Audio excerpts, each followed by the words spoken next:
اب میں یہ جاننا چاہوں گی کہ ابھی چونکہ ہم استقبال ماہ رمضان کی طرف بڑھ رہے ہیں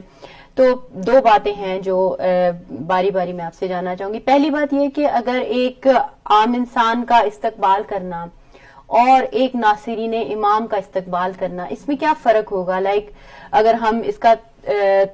مطلب ڈفرینشیٹ کرنا چاہیں کہ ایک عام انسان جو استقبال رمضان کر رہا ہے اور ایک ایسا شخص جو ناصران امام میں شامل ہونا چاہتا ہے یا ہونے کی کوشش کرتا ہے یا ہے، تو اس میں کیا فرق ہوگا، تاکہ وہ لوگ جو اس جانب سفر کرنا چاہتے ہیں ان کو بھی کچھ راہ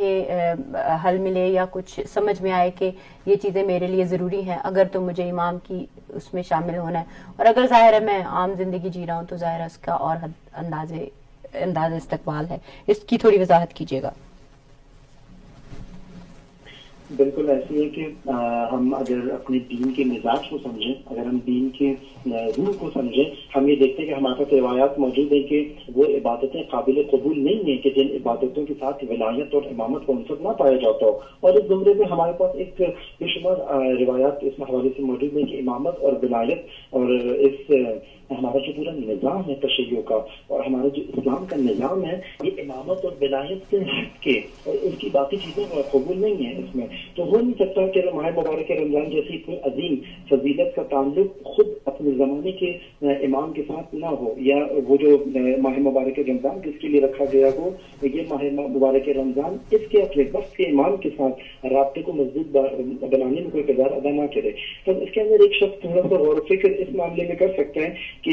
ہم سب جانتے ہیں کہ ظہور امام زمانے کے اندر تاخیر ہو رہی ہے، اور اس تاخیر کے اندر ہر شخص یہ دیکھے کہ اس تاخیر کی کچھ وجوہات اس کے وجود کے اندر موجود ہیں اور کچھ وجوہات امام زمانہ کے ظہور میں تاخیر کی اس کے وجود کے باہر موجود ہے. ہر شخص یہاں پہ اپنا ایک محاسبہ کرے، امام زمانہ کے ظہور میں تاخیر کی وجہ جو میرے وجود کے اندر موجود ہے،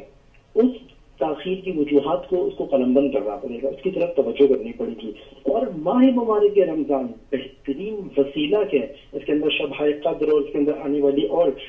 بابرکت راتیں کہ اس کی تو ہر رات ہر لہجہ ایک انسان کو اپنے مقصد تک پہنچا سکتا ہے. اس کے اندر انسان کی زندگی کا بنیادی ترین ہدف یہ ہے کہ اس کی زندگی کا لہجہ اس کے امام کی نسبت کے اندر گزرتا ہو. یہاں پہ ایک شخص امام زمانہ کی نسبت اپنی زندگی کا محاسبہ کر سکتا ہے کہ یہ زندگی جو میں گزار رہا ہوں، یہ تعلیم جو میں پڑھ رہا ہوں، یہ معاش جو میں کما رہا ہوں، یہ گھر کا ماحول جو میں نے بنایا ہوا ہے، یہ جو میری اپنی زوجہ کے ساتھ تعلقات ہیں، یہ جو میری زوجہ کے میرے ساتھ تعلقات ہیں، یہ جو میرے اپنے بچوں کے ساتھ تعلقات ہیں، یہ جو میرے خاندان کے ساتھ تعلقات ہیں، یہ جو میرے روابط دوسرے لوگوں کے ساتھ ہیں، اس کے اندر خود میری زندگی کے اندر میری ذات کے اندر کیا ایسے نقائص موجود ہیں کہ اگر میں اپنے ان رابطوں کو درست کر لوں تو امام زمانہ کی تشریف آوری کے اندر تاکید کا باعث بنے گا. یہ وہ عوامل ہوں گے کہ جو میں اپنی ذات کے اندر ٹھیک کروں گا رمضان مبارک میں، تاکہ اس کا کنیکشن امام زمانہ کے ظہور کے ساتھ میں بنا سکوں. اور اگر میں اس کام کو کرنے میں کامیاب ہو گیا تب بھی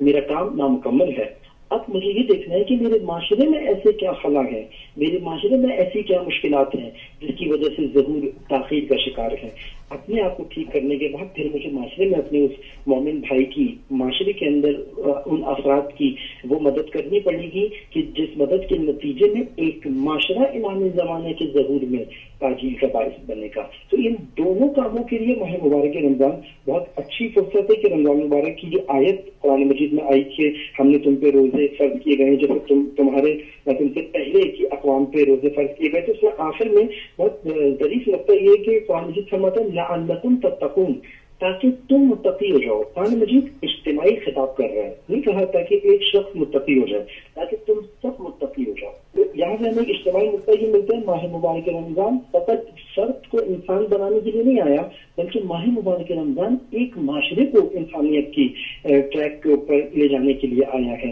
اور ایک معاشرے میں اجتماعی طور پہ تقویٰ اختیار کرنا ہے. تو